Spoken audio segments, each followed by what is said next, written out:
ayca boog tey moo fi toogal Bourba Modou Fall daanaan man Fall ferrailleur. comme que man lañ jagleel place Bourba dama lu wuutu rek kii ay. simili Bourba sedd bee ko jàpp. ay sedd ñu dalal la ci jàngat bi. ponk bu njëkk bi ñu war a waxtaanee mu di ñu nemmeeku ni Covid gi mbas mi ngi wéy di def fii ñoom la fii ci réew mi. jàpp nañ nag ay nit yoo xam te ne personnalité yu am solo. yoo xam te ne dañoo wuyu suñu borom. mu mel ni mbas mi dafa am lu ñu bëgg a jàng. Cheikh Modou ak Astou ainsi que Mor maa leen di gërëmaat ci dalal bi di nuyu bu baax sama rakk préféré boobu Chef Dia li nga wax Cheikh lu am solo la dama naan 2020 évidemment on a eu beaucoup de pertes aussi les années précédentes mais 2020 daf ci ràññeeku on a perdu j'ose le dire les meilleurs d'entre nous ils sont partis ñooñu dem yàlla merew leen ba yóbbu leen ñun yàlla bëgguñu ba bàyyi ñu fi bu weesoo li nit di wax ne ku matal da ngay dem mais dafa am lu ay xeetu dem yoo xam ne ak ni ñuy tegloo ak qualité yi ñuy dem dafa laaj taxaw seetlu. ça doit alerter xam nga ba mbas mi ñëwee dañu mbas bu ñu duggee ci étymologie sens étymologie bi defe naa mooy mën nañu wax ne calamité la. c'est une calamité nga boo ko waxee ci olof mooy balaa su ma juumalee du ma olof nag waaye du ma kii yooyu mais professeur Massamba Gueye xam naa après dina ma SMS pes ma mais ce que je veux dire mooy sunu borom moo nuy wanaat boppam. nu waatee boppam nag mooy ba liy ñëwee ba boobu ba léegi tey ñu ngi toll ci ay vaccin ku nekk yi génneel nangam gis nga vaccin yi sax ça pose problème ñu bëri ñeme ñu ko laal waaye ba mbas mi ñëw dugg see borom xam-xam yu mag yi dañ ne yàlla sunu borom bi moo nu mere ñun doomu aadama yi xëy na ci sunu ay manqué ci sunu ay yëf yoo xam ne yiwul wala yu wayadi kenn ku ne si ñun nag moo xam nga ñuul nga weex nga jaune wala nga rouge yaa ci war a jàngat mooy lan nga defaraat sa toogaay on n'est pas on ne sera jamais parfait mais ñu jéem tendre vers la perfection mooy yokk suñu jaamu yàlla ak suñu gëm ndax ba loolu amee bu fekkonte ne tey jii si suñu doxalin rek li ma gëm mooy am na ci as tuut lu changé yàlla suñu borom ku bëri yërmande la moo ñu ko teg dina ko dindi waaye dindiwul dañul dafa gën a yokk tey ñu ngi wax 2e 3e vague donc c'est pourquoi loolu ba mu ñëwee xoolal ñi dem Astou Mbène xoolal ñi dem neew ma ñi dem ñëpp nag loolee la ñu yóbbu waaye tombee waral ay gaaf olof a ko wax kon cela veut dire te ba tey parallèlement à Covid bi pratique politicienne yu malsaine yi ñu ngi fi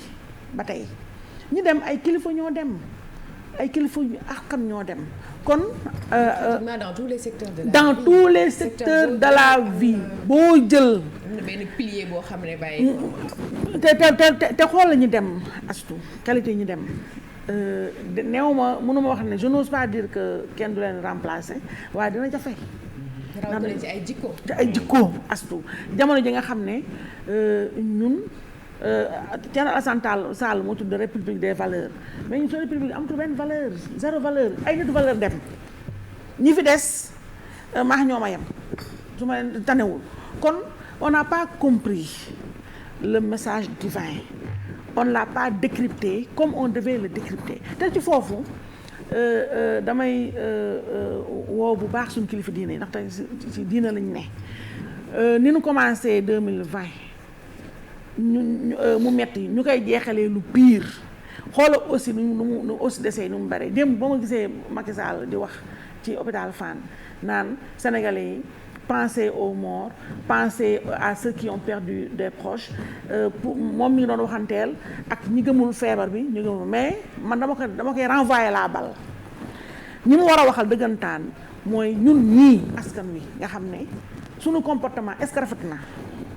sama bos ak sa bos Cheikh ndax rafet na ñoom ñi nga xam ne ñoo yor tëggal guy gi est-ce que rafet na parce que nee naa yàlla suñu borom dafa yónnee ay misaal mais ñi dem qualité ñi dem bokkul ak duñu ay Sénégal lam daa dem nañu ñooñu xam nga siiwuñu waaye ñi ëpp ci ñu dem ay boromi tur ñoo dem ay kilifa te ñu baax ñoo dem amul kenn ku fi dem nga acca amul ñi dem daf lay metti xoolal Idrissa Diallo le maire de Dalifort je m'incline maa ngi koy jaale Sénégal gi yëpp di ko jaale waa Dalifort mais di ko jaale Khalifa Sall wax na sànq di tooy sama xol ndax dafa wax lu dëgg loo xam ne ci Idriss Diallo su ma juumalee man maa ko njëkk invité ci émission politique ba muy ñëw ma koy tooñ naan ko il faut nga am fugg ak yooyu moo tax ba mu amee fugg mu ne ma yaa ma ko jàngal nit ku baax dem na koo xam ne c'est un politicien comme on aimerait en avoir et en voir tous les jours que Dieu fait ndax nit la koo xam ne li tax ñuy wax nit mi ngi ci moom mooy dafa nite li tax ñu naan homme politique mi ngi ci moom mooy dafa am conviction ndax boo amulee conviction doo mën a am engagement moo ok d'accord avec moi moo dafa am loolu conviction am engagement ba pare am fidélité pour moi ñett yooyu ñoo ànd loolu yëpp mi ngi ci ki dem kon ñu ñàkk ku fort xoolal Khalifa Sall muy génn tey li nga doon wax sànq Cheikh Idriss Diallo ba mu koy xeexal bu xalaatoon ne mënoon imaginer ne du nekk Khalifa Sall lu yàgg te ba Khalifa Sall nekkee fa mu nekk moom moo nekk ci biti kenn ëppalewu ko ci xeexu Khalifa Sall. waaye woyam rafet na parce que Astou tu as eu une belle fin woyam rafet na nañu ut wayu rafet ndax wayu rafet moo jara ut président Macky Sall il est temps moom ak ñi képp koo xam ne kilifa nga ndax kilifa yaay dem kenn ku ne dangaa war a toog xool sa bopp ndax yàlla suñu borom mi ba tey mi ngi ñuy mere kon kilifa diine yi laa foofu laay jeexale ci lii kilifa diine yi moi j'aurais bien aimé ubbiwaat nañu les lieux de culte si ñenn yi bon an mal an c'est vrai tere nañu rassemblement mais fii am na ay méthodes yoo xam ne nit ñi ngi koy def pour communiquer ak askan wi mooy réseaux sociaux yi digital bi yooyu nañuy waxtaan ak askan wi. ba pare ay sa tamit di Mortala nga baal ma di fësal jikko yi ñooñu ndax jikko yi tey balaa ñu koy fësal nit ki dem te pourtant nit ki am nga possibilité dem toog ak moom ngeen waxtaan mu wax la lu baax mu wax la moom li mu gëm mu wax la li muy doxalee nga fësal ko télé yi wane ko ñu xam ne fii kat am na ci lu ñu roy te asuloo su responsabilité ñun média yi la xam nga aujourd'hui xoola Idrissa Diallo mi ngi dem jiitu Seyda Mariama Niass kenn naataabalewul imaanam ak diineem kenn naataabalewu ko dinaa ñëwaat ci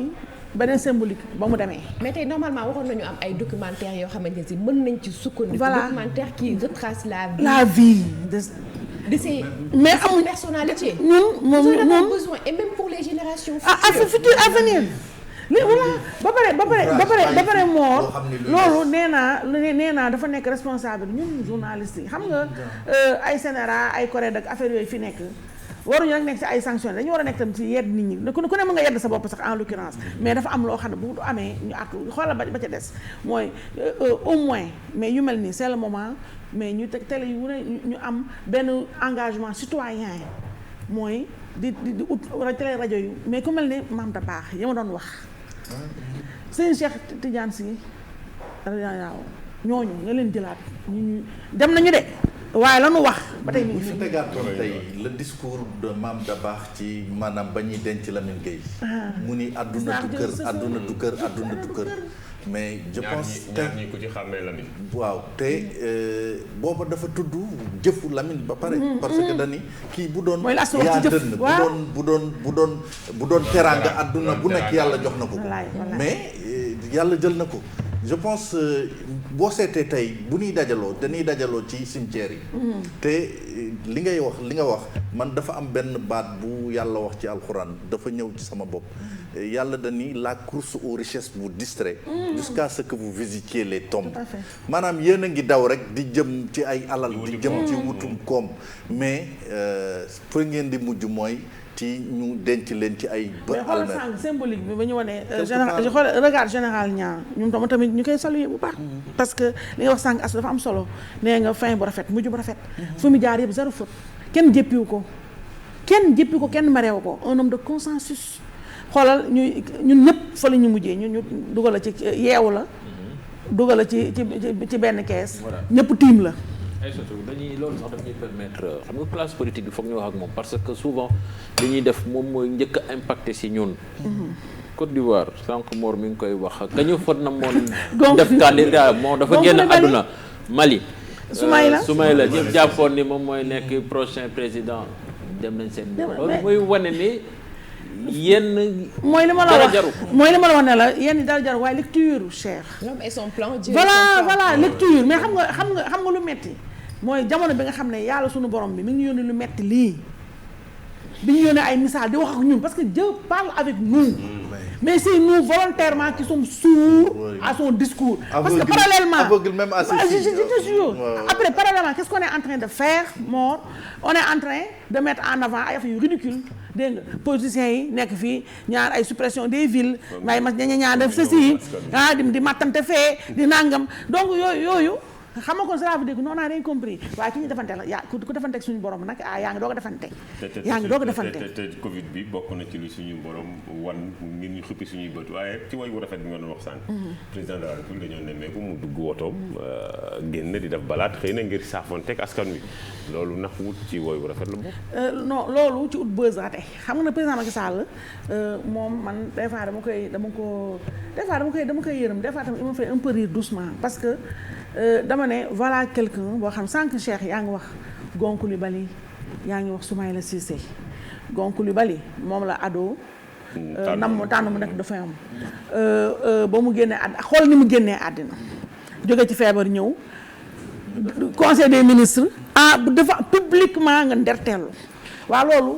ku amul ñun ñi duñu ay borom xam-xam duñu dara waaye kooku ku yàlla may as tuut dégg war nga tiit sursauter ñu jóge ci loola moom ado ki n'a rien compris mu bëmax beneen mandat nañu xool mi ngi doog commencé nañu xool ba keroog fu ñu mujjee ndax yàlla kenn du forcé ak moom ñu pare Soumaïla Cissé ak lu mu daj yëpp ba mu jógee ci otage fu gënoon metti otage jihad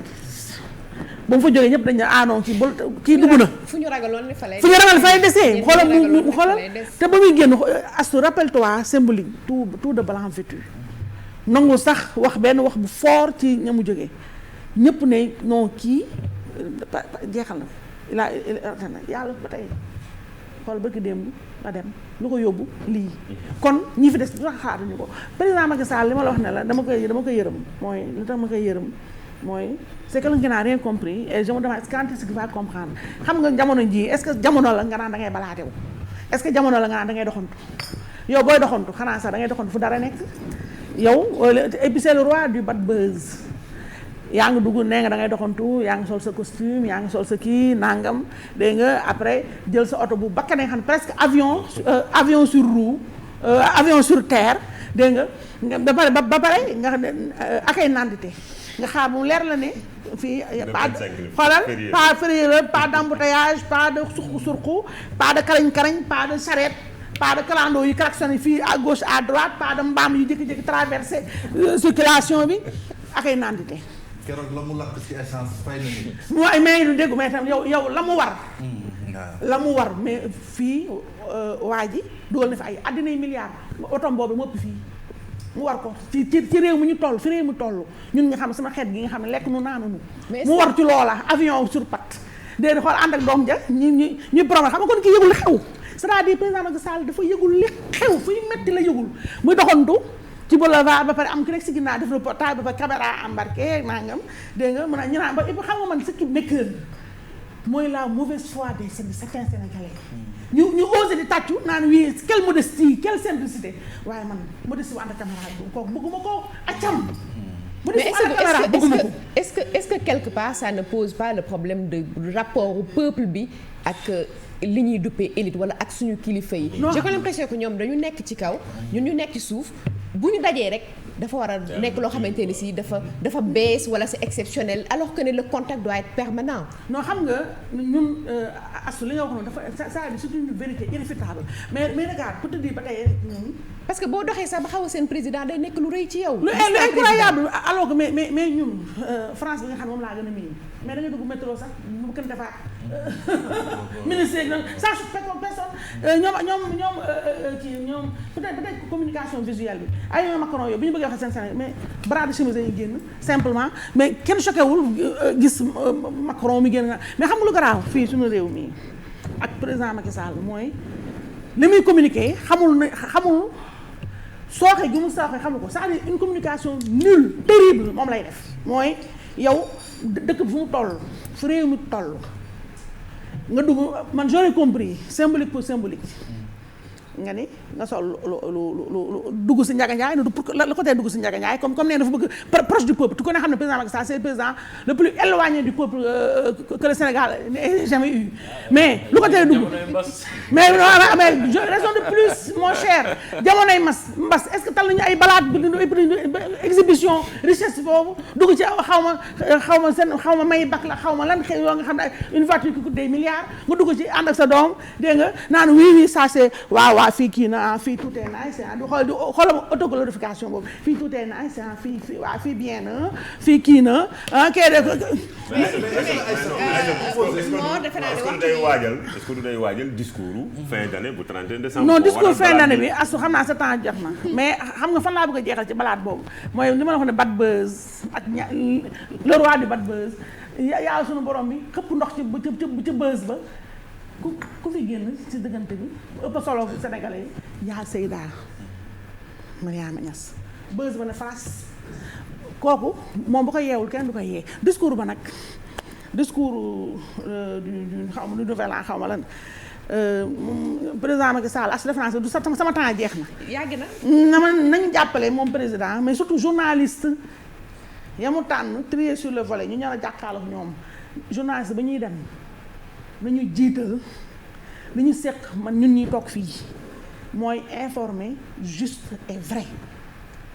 bu ñu jàkkaarloo ak président Macky Sall daaw moo fi ne nii wii nii non. avec Babacar Fall. Babacar Fall au moins osé na poser la question. ci fas gëmuma sax dañ ko invité waat bi yoon waaye bu ñu ko invité waatul ñay dem dañu osé jàkkaarloo askan parce que askan ngeen di jàkkaarloo ñun suñu métier bi da nga dégg ancien président waaye doo dégg ancien journaliste xanaa nga dem politique. ñoom dañuy dem ñun ñu ngi fi dañuy dem bàyyi ñu fi kenn ku ñëw fekk ñu fi kon président Macky Sall xaaruñu ci moom mu ñëw wax ay discours yu kër yooyu ay xaw ma def naa li tagg bopp ma def naa li ñun li ñu xaar ci moom mooy qu'il prenne qu'il nous annonce de vraies nouvelles. qu'il nous rassure nañu wax Covid bii yan mesures exceptionnelles lay jël pour contraindre les récalcitrants ñu respecter les mesures barrières nanu wax naka lay def dëggantaan pour ñun suñu nekkin ci suñu réew mu neex mooy suñu lekk suñu naan suñu courant suñu ndox suñu dëkkuwaay yi yooyu nga xam ne ay lu terre à terre ci suñu besoin naturel nañu ko réglé yal nañu wax nag surtout question de survie waaw nañu wax surtout astu troisième mandat na ko réglé troisième candidature nañu ne carrément je ne le ferai pas parce que il ne peut pas je vous remercie. merci beaucoup Aïssatou merci beaucoup c'était jàngat avec Aïssatou Diop Fall en tout cas li ñu waxtaanee tey am na solo mu mel ne jàngoro ji war naa tax ku nekk dellu siwaat ci anam yu bëri loolee nag Aïssatou dafa am kàddu yoo xamante ni si wax nga ko fi sànq ci maam Abdoul Aziz Sy Dabakh ñu yëkkatiwaat dégluwaat kàddu yi nga xamante ni si daan na ko ñaax mu nekk fàttali ci ñun waaye tamit fàttali ci ñëpp. góorgóorlu leen adduna du kër adduna du kër adduna du kër. teranga ñu leen yàlla jox bu leen ko walbati ko def ko gannaay di ko xeexe seeni morom waxatuma la fekk sa mbokkum jullit ngay dal ci kawam pour doole buñ la dénk te mu war la ëllëg dees di rocc ci doole ji ni ki Lamine nga ñëw tëdd fi dootoo man dara say bokk duñ la waxal lu baax dara jaru déglu leen tuuti man waxuma politique waxuma pour ñu applaudiser dama leen di wax ne man mi wax ak yéen ñi déglu nañu fab loolu def ko suñu kanam xam ne bés bi kenn ku nekk mi ngi la nit te xamuloo ni ngay dikke lan la ñu xam ci biir Lamine fi mu nekk léegi ku ci xam dara yaakaar ak njort rek ngeen am ci moom ci kan la ñu yaakaar ak di jort allahu subhanahu wa taala mi nga xam ne lépp dana dem sa des kullu nafsin zaiqatul mawti kullu shay'in halikun illa wajhah kullu man alayha fanin wa yabqa wajhu rabbika dhul jalali wal ikrami nañu jaamu yàlla te bàyyi par parloo bi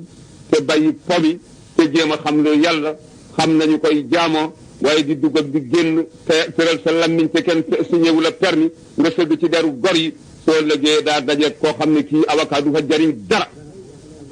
kenn rek la mooy président ba mooy juge ba mooy avocat ba mooy procureur ba dëgg moo fay avocat dëggay la yor teel yàlla ba mu xam ne kii mooy avocat bi gañe na mu ne bàyyi naa la dëgg de nañ jaamu yàlla te bàyyi pomi te bay kattan yi ñu dénk nit ñi fab ko jox ñu di seen dooley bopp. jërëjëf Abdoulaye mu nekkoon kàddu yoo xam ne maam Abdoul Aziz Sy Dabakh moom moo ko yëkkati woon fàttali sunu bopp waaye tamit fàttali ñëpp ndax waxtu bi ñuy dund metti na waaye yaakaar naa ne am nañu loo xam ne mën nañ cee sukkandiku loo xam ne bu ñu ci wéeroo dinañu mën a dem ndax nag sunuy kilifa liggéey nañu ko fii am nañu ñoo xamante ni si ay royukaay lañu bu ñu doxee ci seen i tànk yaakaar naa ne ëllëg mën naa rafet 2021 mën naa rafet njott mën naa rafet ci suñu ëllëgu réew ci kanam tuuti ñu dalal gan gi.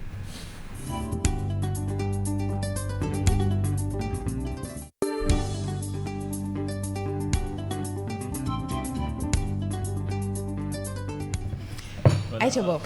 Serigne Cheikh donc suñu invité di Mohamed Kébé nekk président amical faculté médecine fële ca université Cheikh Anta Diop bu Ndakaaru monsieur Kébé ñu ngi lay nuyu. maa ngi lay fay monsieur Cheikh. waaw je pense que prétexte bi nag mooy la xew foofu ci seen faculté ba am seen benn naataango maanaam benn étudiant boo xamee ni dafa tawat. te ba léegi ngeen di xaar ci moom évacuation te loolu amagul lan moo ko waral ak yan matuwaay ngeen fas yéene jël. waaw jërëjëf grand cheikh di la remercier tout d'abord di nuyu Assou ak waa plateau bi yëpp Aïssatou ak suñu grand. voilà di leen remercier ci dalal bi di profiter aussi ci temps d'antenne bi pour nuyu bépp téléspectateur ak téléspectatrice TFM. ci Sénégal et à travers le monde pour ñëw ci laaj bi effectivement ñun